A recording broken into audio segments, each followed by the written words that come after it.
He's gonna have to pressure him all night. That's what he's gonna have to do. Because Haney, again, he's only gonna outbox him.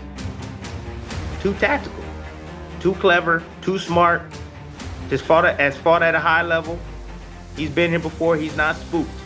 You know, Devin Haney is a damn smart and lucky guy. Having just one title with 3 defenses, he got the opportunity to fight for undisputed champion status, 1 belts, and then made 2 important defenses. Despite other contenders, he plans to conquer a new weight class. It seems like by the age of 30, he's aiming to dominate a couple more divisions, and he indeed has time for it. But first, he needs to face the daring and highly dangerous super lightweight division champion, Regis Prograis. Will it be easy? It's time to find out.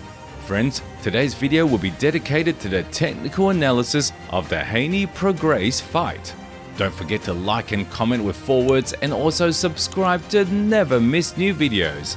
And we're starting. Let's go! Devin Haney is a speedrunner in real life. It feels like he achieved everything in life a few years earlier than everyone else. Think about it. He started boxing at the age of 8 under the guidance of his father, who still manages all his affairs. At just 14, he became the youngest member of the junior national team in the USA and could have gone to the Olympics, but he was too young. Realizing it was time to move on, he quickly turned pro and began his career in Mexico, where he could legally fight. Upon reaching adulthood, Devin returned to the USA, continued training, and built his impeccable record.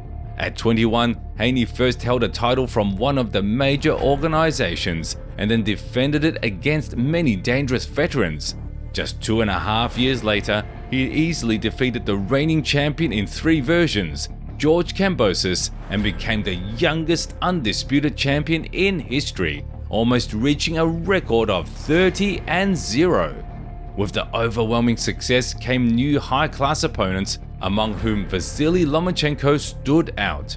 For years, the Ukrainian was recognized as one of the most technical boxers of our time, and he posed the toughest challenge in the young king's career, which he managed to overcome. Immediately after beating Lomachenko, Haney expressed a desire to move up to 140 pounds and recently vacated all titles at 135, confirming his intention to permanently move up. In the new weight class, Haney decided to forego a warm-up and immediately face the champion, which brings us to the discussion of Regis Prograis. Regis Prograis' boxing journey is quite different from Devin Haney's. He took his first steps in the sport at 16 and was not particularly successful as an amateur. His main achievement before turning professional was 3rd place in the national championships. Additionally, he tried to qualify for the Olympics but didn't even pass the initial selection, and without much ambition, decided to switch levels. Interestingly, without headgear, things went much better for Prograis. Besides his respected right-handed stance in boxing, Prograis began to show himself as a knockout artist and quickly rose to the elite of the super lightweight division, eventually claiming the WBC title.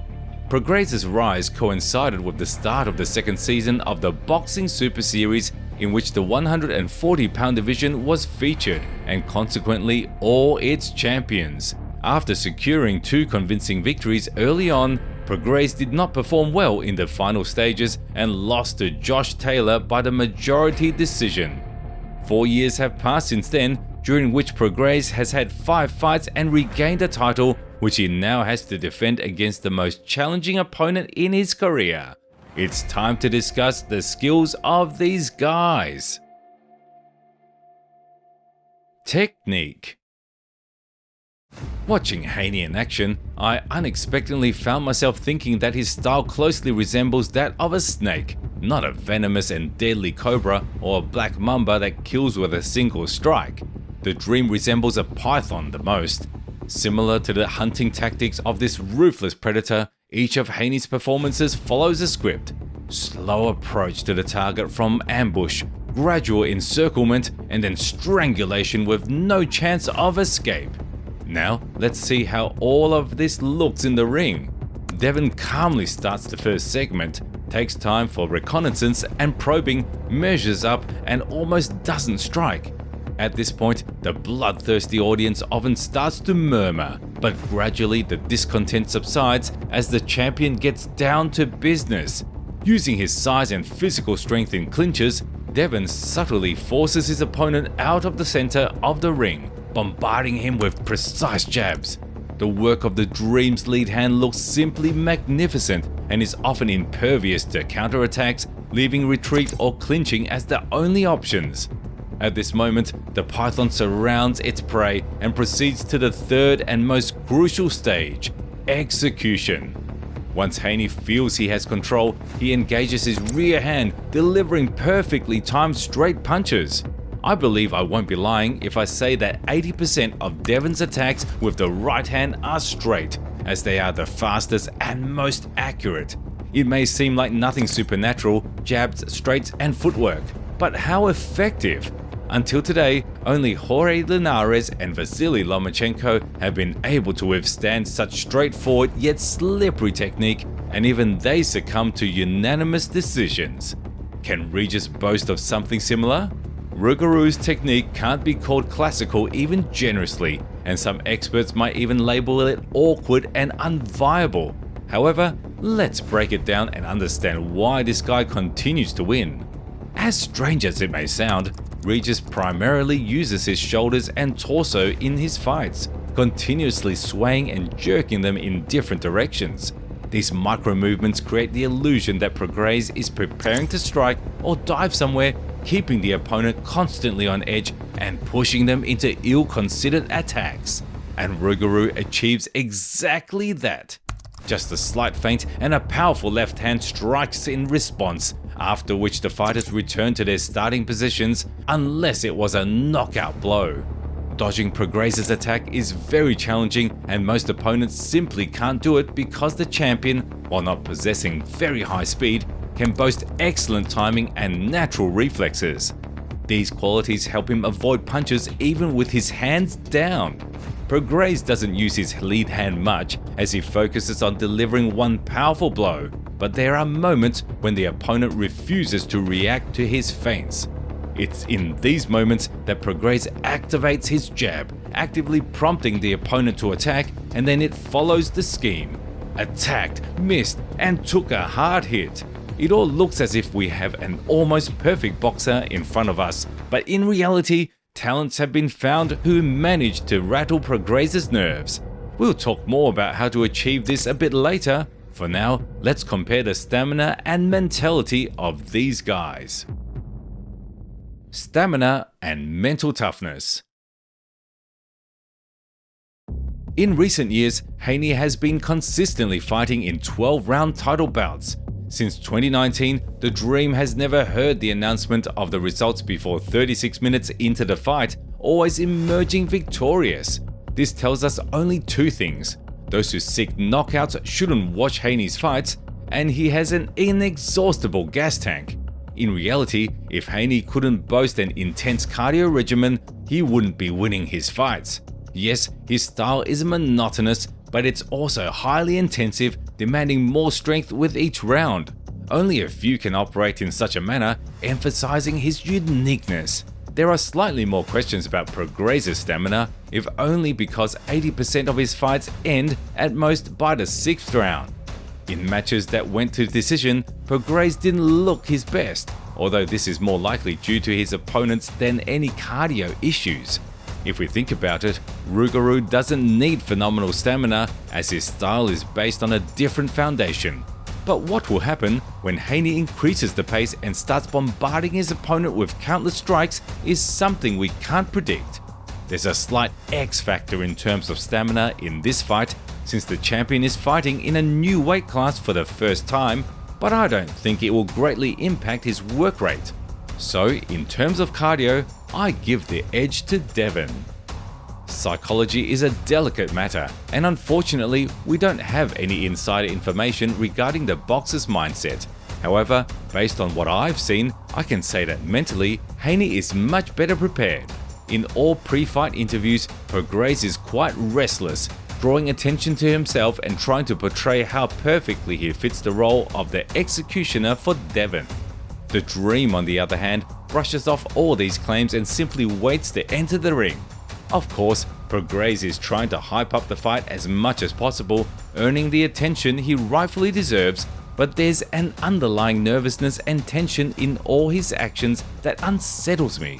I hope it won't affect Prograis on the night of the fight and he won't burn out, otherwise we'll be in for a 12-round beating rather than the competitive bout ʻriːdʒɪs constantly talks about.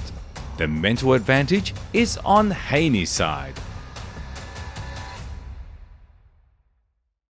Conclusion. So how will these guys beat each other? As for Prograis, he has only one specific option: to knock out Haney. I highly doubt there's a scenario where Prograis outboxes such a smart and elusive guy, especially considering the vast difference in the volume of punches thrown, which will play into Haney's hands in any case. ʻriːdʒɪs, as always, needs to rely on his strength and timing, plus the fact that the Dream is transitioning to the super lightweight division and has yet to feel the power of the local top fighters. Perhaps for him, this will be such a revelation that we might witness a knockout by Prograis, but honestly, it's hard to believe in that. Haney himself has not one but two options to beat Prograis. Firstly, the undisputed champion can follow his standard Python-like path and overwhelm his opponent with the volume of work. The southpaw stance in which his opponent boxes won't be a surprise for Haney, but the number of punches that Devin offers will be a bone in the throat for the New Orleans native in any scenario. No one has ever forced him to work at such a pace, and Prograis simply won't have the strength and speed to react to every jab from Haney. Yes, initially the Dream will take risks trying to attack such an explosive boxer. Still, over time, the constant pressure will blur Prograis' vision, making it much easier to land punches. In this scenario, I can easily believe that Devin will take 8, maybe even 9 rounds, only conceding a couple of praised lefts. Remember, I said this is just one option. There's a second, tested by Prograis' previous opponents. Haney can come into the fight and simply do nothing for the first 3 to 4 rounds. If you don't provoke Prograis into counterattacks and maneuvers between his clumsy jabs, you can easily run around as much as you want, but the starting rounds will be enough. Once the enthusiasm in ʻriːdʒɪs diminishes and he gets a little tired, you can start confusing him and luring him into attacks and then respond with a series of strikes. Essentially, you need to do the same thing as Prograis, but first you need to let him sink. This tactic was used against Prograis by Danny Boy Zorrilla, and it was almost perfectly executed, just falling short by a hair. Haney has everything in his arsenal to replicate a similar plan, only with a caveat for victory. Taking all of the above into account, I give Haney a 65 to 70% chance of winning, and Prograis has his 30% and a chance to land a perfect left straight. This could really happen, but with a lower probability than another victory by the young genius on points. But again, this is my personal opinion, and I express it based on my beliefs. Okay guys, now I'm waiting for your opinion in the comments. Who will win? Let's discuss everything.